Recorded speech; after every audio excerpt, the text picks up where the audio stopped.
지난 시간에 말씀을 나누고 하나님께서 우리를 하나님의 나라로 부르실 때 두 가지의 은혜를 주신 것을 함께 나누었습니다. 그 중에 첫 번째가 뭐로 기억하시는가요? 우리가 지은 모든 죄를 우리가 사해 주시는, 우리가 그런 은혜를 우리에게 베풀어 주었습니다.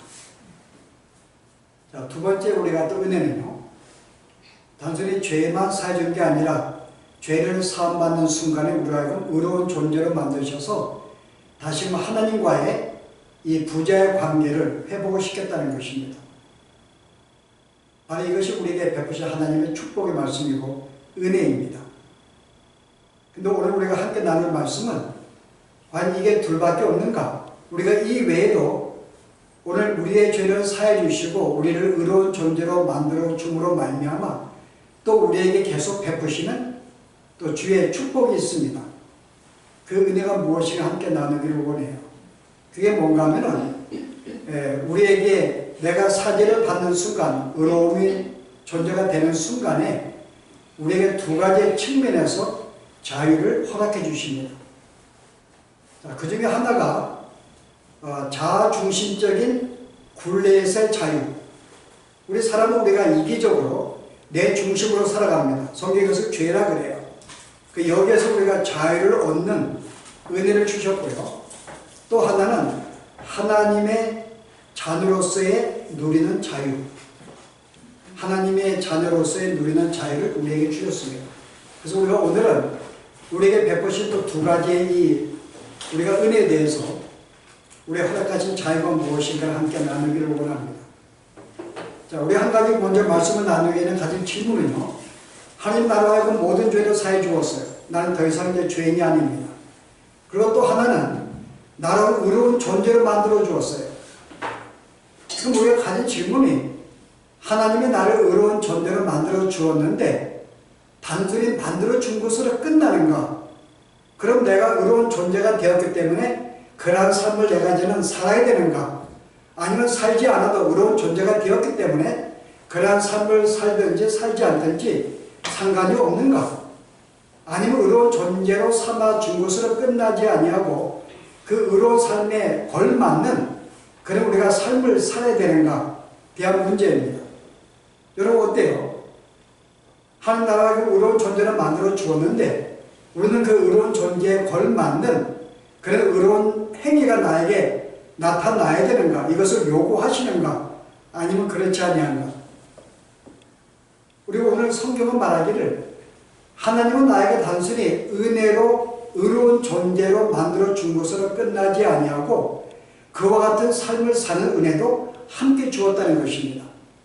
그래서 실제 의로운 존재 플러스 거기에 걸맞는 행위가 포함되는 것이 바로 우리로 한 의로운 존재로 만들어 주신 이유입니다.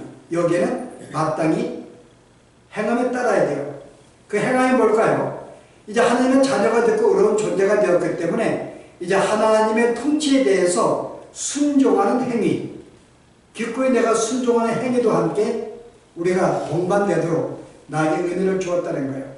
그 무슨 말인가 하면은 의로운 존재로 끝나지 아니하고 거기에 걸맞는 삶도 우리에게 요구되어진다는 것입니다. 그리고 우리는 그런 삶을 살 수 있다고 성경은 말하고 있어요. 왜냐하면 나에게 베푸신 은혜이기 때문에요.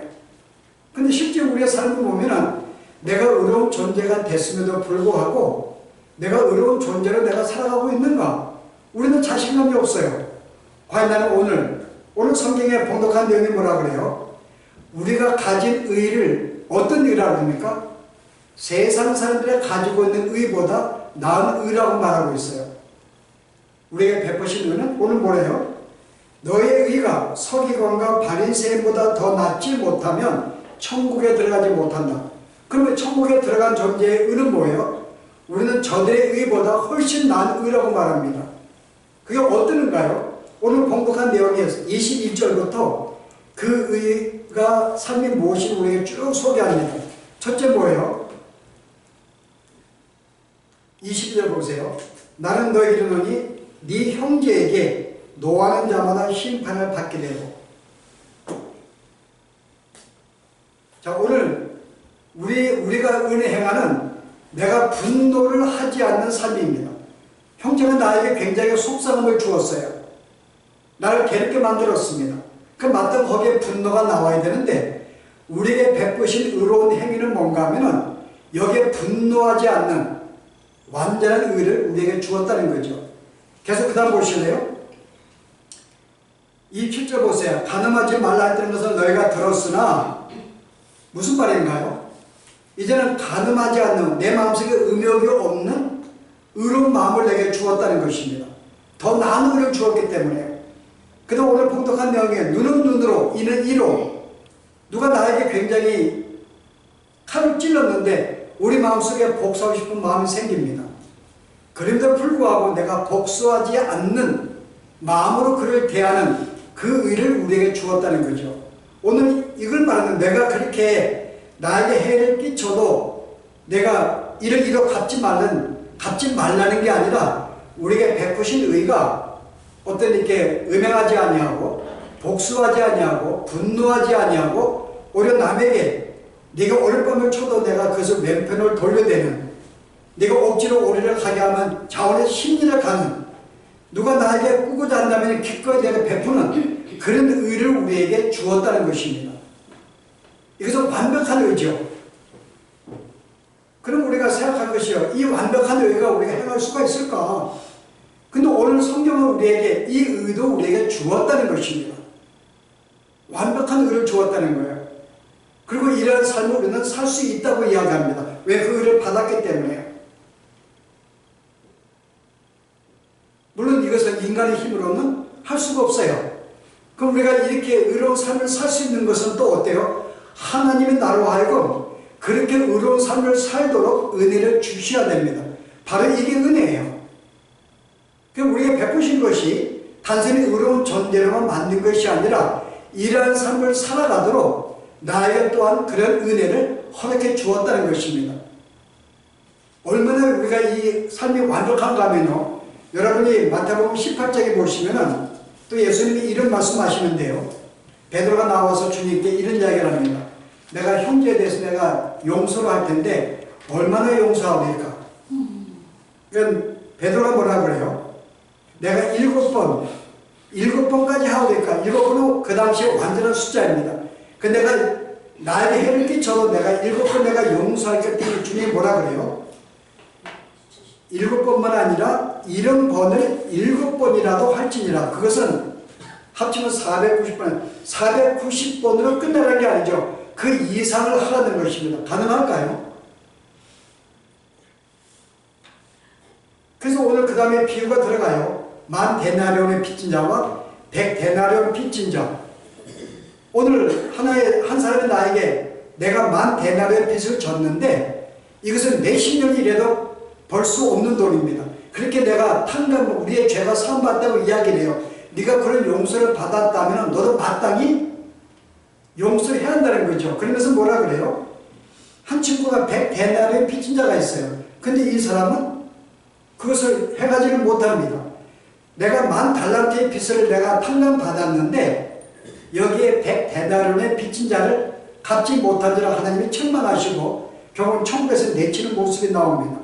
그럼 천국에 들어간 자들은 무슨 말이에요? 마땅히 네가 10,000달란트의 빚을 받았다면 10,000데나리온의 빚을 내가 갚을 수 있는 은혜를 나에게 베풀어 주었다는 거죠. 너네 행할 수 있다는 것입니다. 무슨 말인가 하면 나에게 의로운 존재를 만들어 주실 뿐만 아니라 오늘 이것을 행할 수 있는 능력도 우리에게 함께 주었다는 거예요. 우리가 이 여러분 10,000달란트는 100데나리온과 비교하면 60만 분의 1입니다. 60만 분의 1. 그럼 우리는 내가 이만큼 탕감을 받은 존재로서 이만큼 내가 행할 수 있는 존재로 만들어 주었다는 거예요. 내가 내게 능력을 주었다는 것입니다. 그럼 우리는 할 수 있다는 거죠. 근데 우리가 의문을 가져요. 나는 행할 수가 없는데. 근데 오늘 성경은 우리에게 이런 능력, 10,000달란트의 빚을 나에게 진 자도 내가 넉넉히 용서할 수 있는 그 능력도 나에게 허락해 주었다고 이야기합니다. 그리고 행하라고 이야기하는 거예요. 만약에 그렇지 않으면 너는 천국의 존재가 아니라는 거죠. 왜냐하면 오늘 그 사람은 천국에 내쫓김을 받았으니까요. 내가 마땅히 천국에 되었다면 너는 그 정도 40달란트의 빚을 행한 존재도는 갚을 수가 있고 너는 용서할 수가 있어 라고 이야기하는 거야. 그것은 내가 너에게 단순히 의로운 존재로 만든 것이 아니라 행할 수 있는 능력도 주었다고 이야기합니다. 조금 더 설명할까요? 그러면 나에게 주어진 이 의로운 존재, 행할 수 있는 이 삶은 뭘 말할까요, 여러분? 어떤 성향이 나타날까요? 저는 한마디로 이야기하면요, 이게 바로 타인 중심적인 삶으로 바꾸어졌다는 것입니다. 우리가 옛날에는 내가 어떤 삶이었어요? 자기 중심적인 삶이었어요. 다시 말해 이기적인 삶입니다. 모든 죄가 여기서 나는 거예요. 나의 만족을 위해서, 나의 즐거움을 위해서, 나의 행복을 위해서, 나를 위해서 남을 희생시키고 나를 위해서 추구하는 모든 것들, 성경이 이것을 죄라고 말합니다. 근데 오늘 예수를 믿는 자들에게 내가 이 자유를 주었다는 거예요. 그러니까 자기 중심적인 삶에 더 이상 살지 아니하고 이제는 그 삶에서 벗어날 수 있는 은혜를 나에게 주었고, 이제 반대로 뭐예요? 이제 타인 중심적인 삶을 살아가도록 나에게 허락했다는 것입니다. 오늘 그래서 우리가 한 가지 주님이 우리에게 비유를 말씀해 주는데요. 바로 여러분 누가복음입니다. 누가복음 보시면 10장에 보시면 어떤 비유가 나오는가 하면 사마리아 사람의 비유를 주세요. 그래서 어떤 율법 교사가 나와서 예수님을 시험하려고 이야기를 합니다. 내가 어떻게 해야 영생을 받을 수가 있습니까? 그 주님의 두 가지 답변이에요. 율법이 뭐라고 말하고 있는가? 가장 중심이 뭐냐? 내 마음을 다하고 뜻을 다해서 하나님을 사랑하는 겁니다. 내 말이 맞다. 그러면 두 번째는 뭘까? 모든 계명을 말하면 내 마음을 다해서 이웃을 사랑하는 것입니다. 오케이, 그러면 내가 살 것이야. 두 가지 행해. 그 실제 뭘 말하는가 하면은 오늘 우리에게 지금 이 하나님을 사랑하고 이웃을 사랑하는 이 일을 산다면은 영생을 얻을 수가 있다고 성경은 말해요.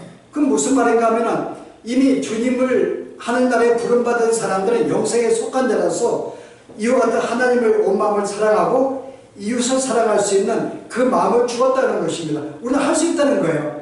이미 천국 백성이기 때문에 영생 얻은 자는, 그러면서 이제 하나의 비유를 말씀해 줍니다. 여리고성에 대해서. 한 사람이 강도를 만났어요. 근데 여기에 지나가는 사람들이 있습니다. 레위 사람도 있고 제사장도 있고, 근데 그들은 자기들이 일 때문에 가까이 돕지를 못합니다. 뭐 핑계가 있죠. 내가 이제 예배대를 하기 때문에 부정한 것을 그 순간 대할 수가 없어요.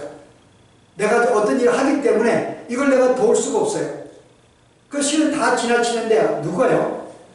사마리아 사람이에요. 사마리아 사람은 누군가요? 유대인들이 그렇게 혐오하고 미워하는 적대적인 관계에 놓여 있는 한 사람입니다. 이 사람이 길을 가다가 그 사람을 보고 이제 사랑을 베푸는 거예요. 어떤 사랑이에요? 그에게 찾아가서 그에게 어떤 보니까 성경에 뭐라 그래요? 여러분 3, 4절에 보았더니 가까이 가서 기름과 포도주를 그 상처에 붓고 싸매며 그 자기가 가지고 있는 이 함께 마실 모든 것들을 쏟아서 그를 치료해 줍니다. 그것들을 끝나지 아니하고 어떻게 해요?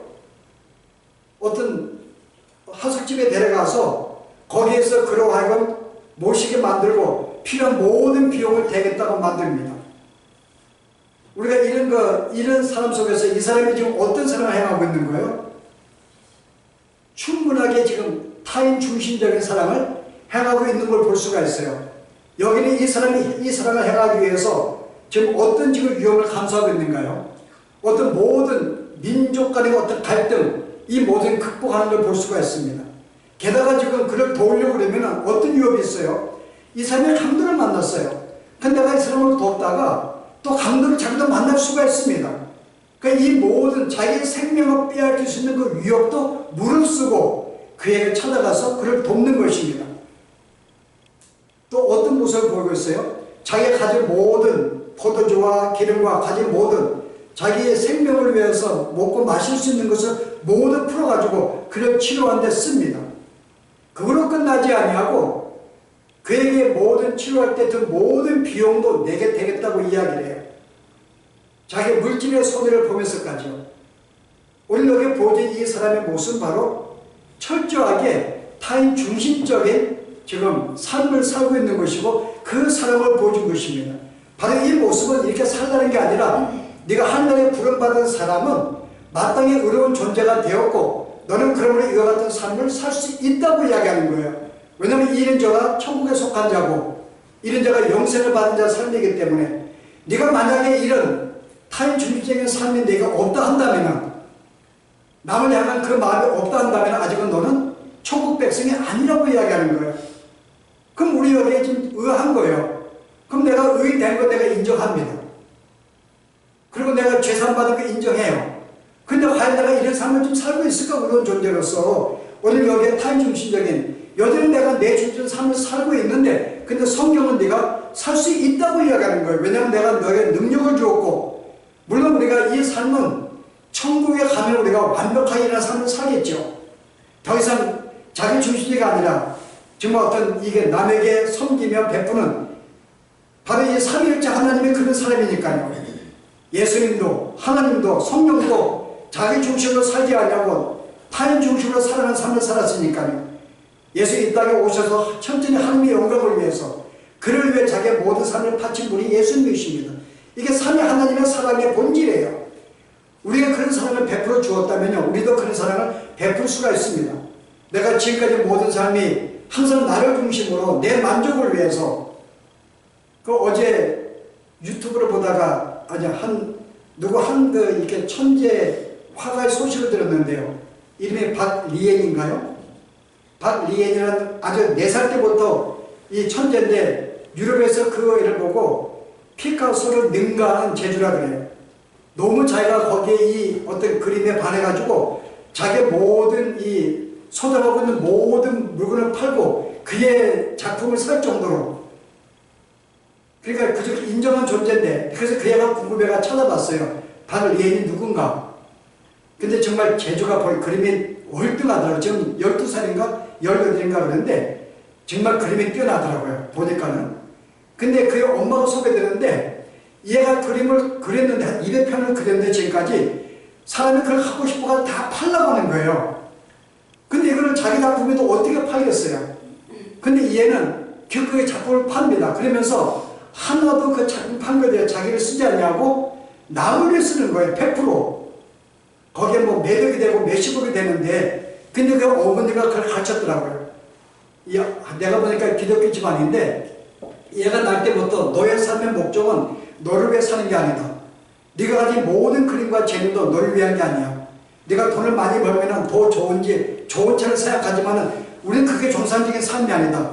네가 만약에 갖게 되면 그것을 남을 위해 쓰는 삶이 옳은 삶이야.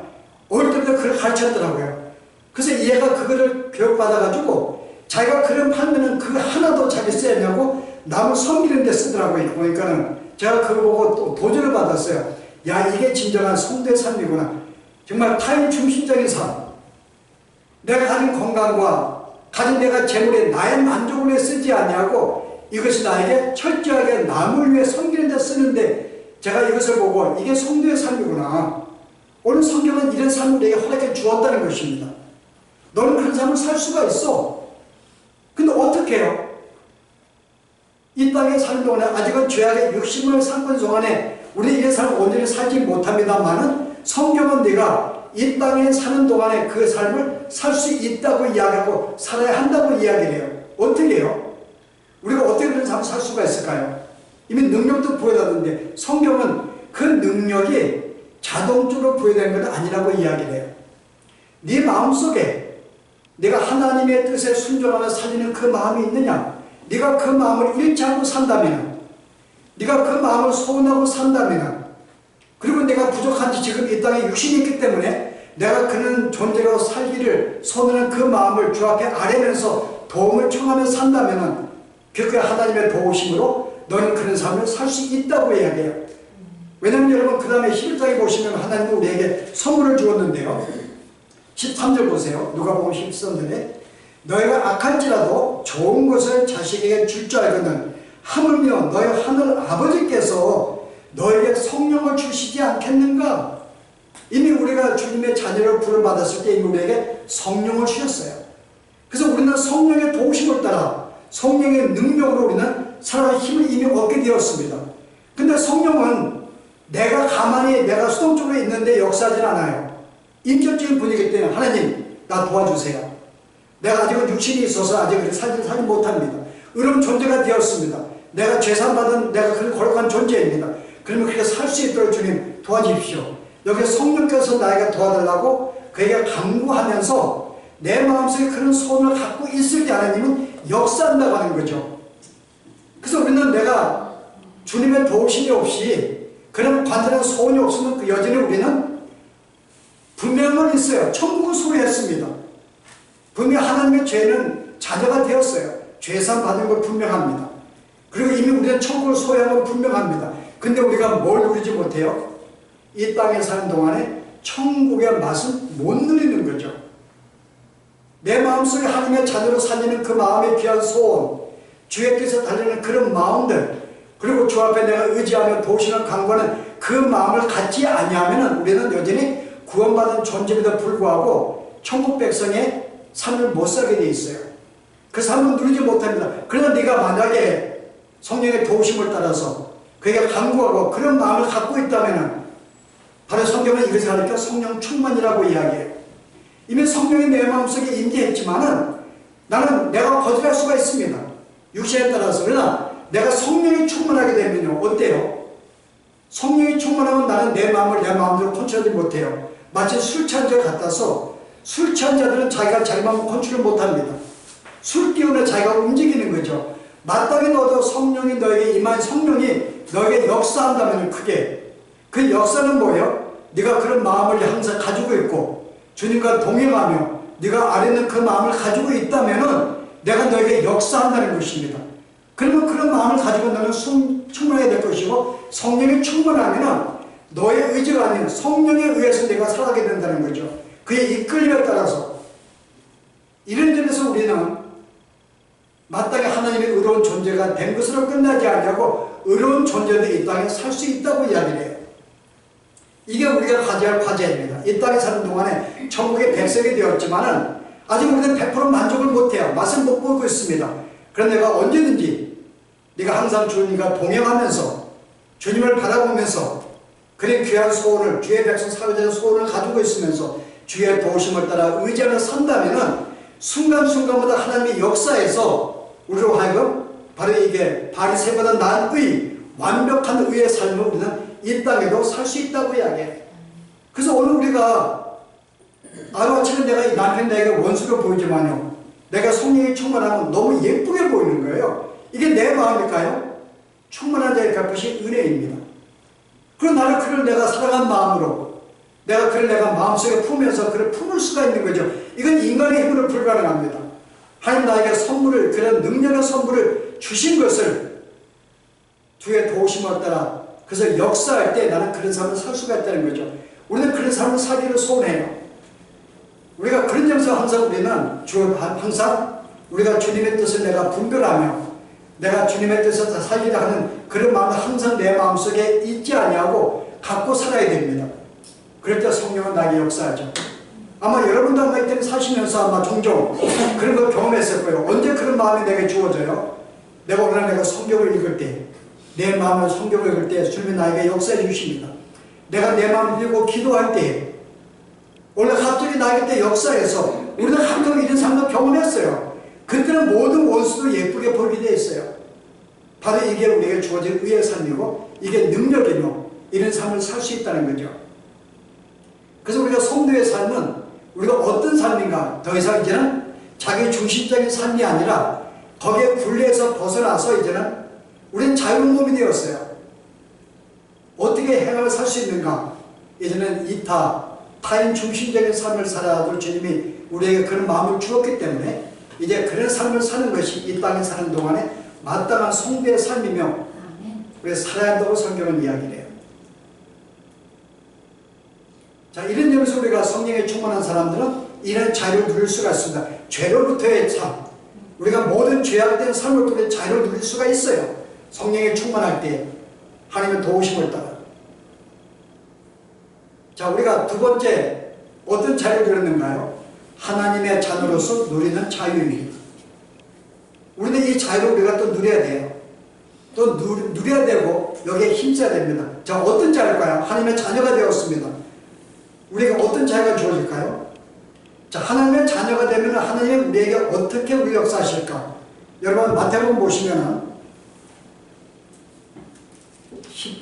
18장 보실래요? 이번 18장에 보시면은 이제 이 제자들이 나와서 천국에서 누가 큰 자입니까? 라고 이야기를 해요. 야, 천국에서 큰 자는 자기를 낮추는 자, 작은 자가 가장 큰 자라고 이야기를 해요. 보세요. 3절 보세요.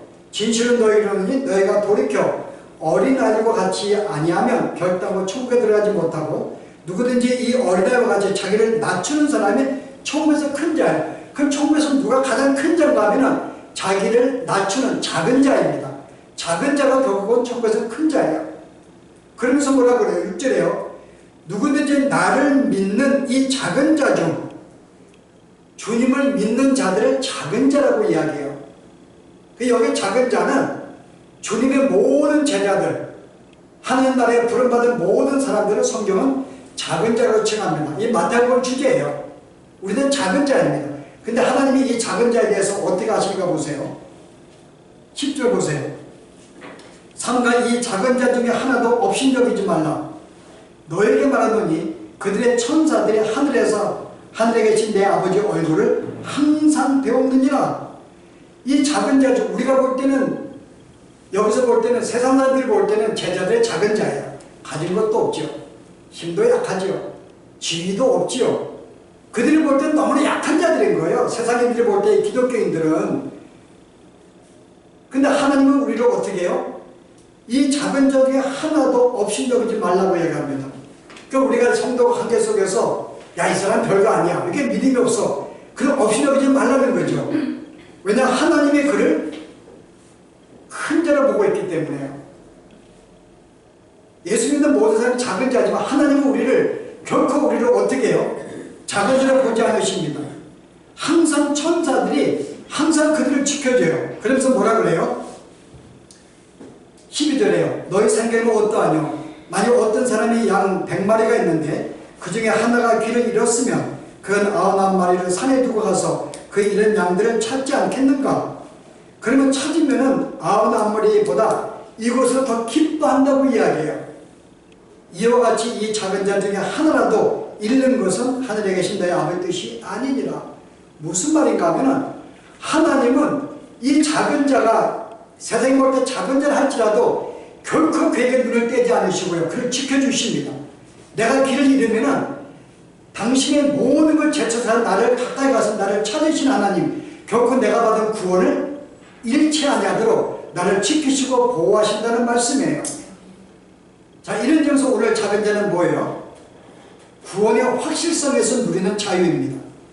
내가 받은 하나님의 자녀를 부여받는 순간에 나는 하나님이 결단코 나를 버리지 않으시고 오늘 한 마리 양을 잃은 양을 끝까지 찾듯이요, 아버지는 나를 지키시고 보호하시고 나를 인도하셔서 기필코 하나님의 아름다운 자녀로 천국에 인도한다는 이 구원의 확실성이 우리에게 있습니다. 한 번 구원은 영원한 구원이에요. 여러분이 어떤 삶을 살아도 하나님은 나를 포기치 않습니다. 결코 나를 업신여기지 아니하며 나에게 오셔서 항상 나를 지키고 인도한다는 거죠. 자, 이런 데서 우리는 자유를 누릴 수가 있어요. 내가 어떤 삶을 산다 해서 나는 이것을 불하지 않습니다. 왜냐하면 나 하나님의 자녀가 되었고 그 순간 나를 지켜주고 나를 보호하고 알기 때문에요. 이런 나는 항상 마음속에 하나님의 자녀가 되었다는 이 사실은 나는 내 마음속에 평강이 있고 자유가 있습니다. 마음에 기쁨이 있어요. 마치 어린아이들이 부모가 함께 가면은 무서움이 없듯이요. 우리는 걱정이 없는 거야. 그 아버지로 말미암아 이런 자유가 우리에게 있습니다. 뭐가 걱정이고 뭐가 두려움일까요?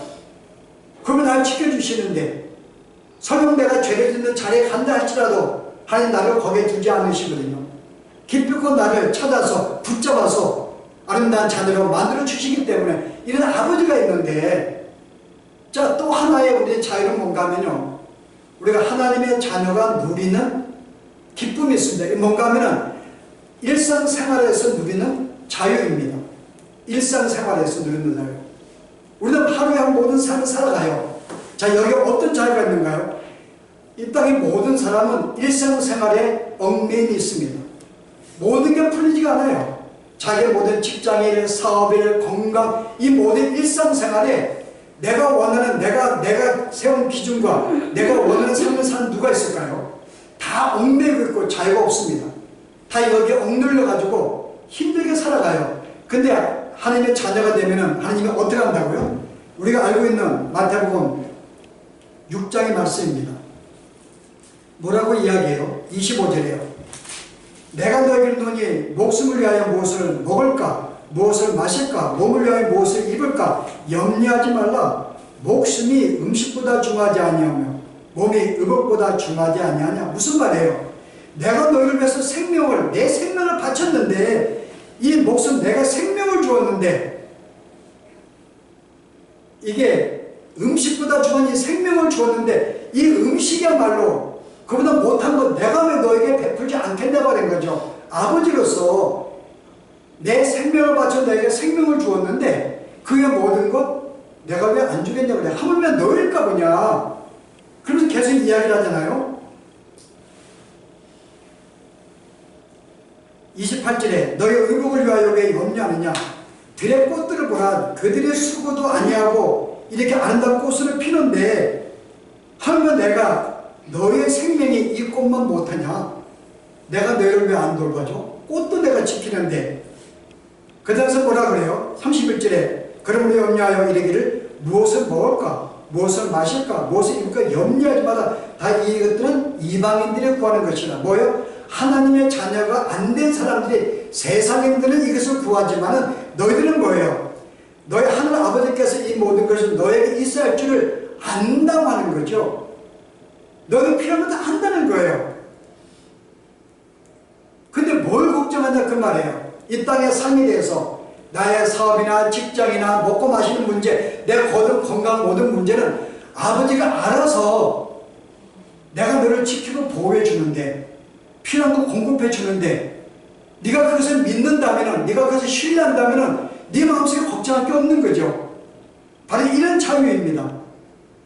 네가 진실로 하나님을 내가 참된 믿음을 갖고 그를 신뢰하고 있다면은 더 이상 이런 걱정은 하지 않아도 됩니다. 무엇을 먹을까? 이런 점에서 하나님의 자녀가 된 자들은 어떤 자유가 있어요? 우리에게는요, 일상생활에서의 누리는 모든 자유가 있습니다. 더 이상 우리 이것을 염려하지 않아요. 걱정하지 않습니다. 문제는 뭐예요? 믿음에 비례하는 거죠. 우리가 어떻게 이 세상을 사는가? 내가 주님에 대해서 내가 주님과 더 의지하고 돌보고 어떤 믿음 가운데 내가 살아간다면 이것을 마땅히 내가 신뢰한 것을 맞는다면 더 이상 걱정 안 하죠. 내 삶을 볼 때 어떤 것은 내가 걱정이 돼요. 그러나 주님을 신뢰한다면, 아버지가 나를 이렇게 지키고 안다면, 공급한다면 내가 안다면 뭘 네가 걱정하고 염려하냐 그 말이에요. 이런 점에서 하나님 부름받은 자녀들은 우리가 이런 자유를 누린 것입니다. 모든 일상생활을 우리는 더 이상 얽매지 않습니다. 우리는 완전히 자유를 누리는 존재들이죠. 물론 우리의 과제는 이 땅에서 이 모든 100%의 만족과 자유는 아니지만요, 이것은 우리의 믿음에 비례하죠. 이 땅에 사는 동안에도 우리가 하나님과의 바른 관계 속에서 내가 이런 존재에서 살리는 그 마음으로 살 때에는 이 모든 확실한 믿음 속에 이런 내가 마음에 걱정 없이 내가 자유로 살 수가 있습니다. 모든 삶도 나에게 주하신 모든 말씀도 내가 순종하며 살 수가 있어요. 그래서 오늘 성경은요, 이미 이 모든 축복을 내가 너에게 주었다는 거죠. 그러면 이 땅에 사는 동안에 이것을 누리며 살라고 이야기합니다. 이 천국의 맛을 누리며 살라는 거예요. 이를 왜 주어진 줄 알고 더욱 주 앞에 간구하시면서 도와달라 하시면서 여전히 내 마음속에 그리하는 마음을 가지면서 이 땅을 살아간다면, 그래서 오늘 여러분이 이 산상수훈에 예수님의 모든 산상수훈의 교훈을 주시면서 나에게 마지막으로 주신 교훈의 말씀이 뭐라고 그랬어요? 여러분 산상수훈 보실래요? 7장에 바로 7장의 12절입니다. 이게 예수님의 모든 교훈이 끝난 다음에 결론적으로 그러므로 황금주의라 그러는데요, 무엇이든 남에게 대접을 받고자 하는 대로 너희도 남을 대접하라. 이것이 율법이요 선지자니라. 모든 주의 계명의 한 목숨은요 바로 남을 위해 살아가는 삶, 남을 섬기는 삶, 이게 율법이 원하는 것이고 하나님이 원하는 것이고 우리에게 준 사랑이기 때문에 이런 삶을, 그리고 더욱 주님에 의지하시면서 이 땅에 사는 동안에 그 어떤 것도 염려 없는 공급하니 분명히 믿으시면서 순간순간마다 참된 이런 자유 속에서, 참된 이 안정 속에서, 행복 속에 살아가는 우리 삶이 되길 바랍니다. 기도하십시오. 은혜로우신 주님, 우리를 하나님의 자녀로 만드시고 의로운 존재로 만들어 주셨을 뿐만 아니라 이 땅에 사는 동안에도 이것을 행할 수 있는 능력도 허락하심을 주여 감사합니다. 우리는 순간마다 의로운 존재로 살지 못할 마음 아파하는데 오늘 주님 우리에게 네가 나를 바라보면 나를 의지한다면 충분히 이러한 삶을 살 수 있다고 말씀하신 것 다시 기억하며 이제부터 우리 마음에 항상 주님을 향하게 하시고 주의 뜻을 순종하는 그 마음을 갖게 하시고 우리의 부족함을 알고 늘 주님께 의지하며 주의 도우심을 간구하며 살아갈 수 있는 저희들의 삶이 되게 하시고 이를 통해서 이 땅에 우리가 물질이나 우리의 모든 도덕적인 삶이나 그 모든 곳에 진정한 자유를 누리며 살 수 있는 우리의 삶이 되도록 하나님의 축복하여 주시옵소서. 예수 이름으로 기도합니다.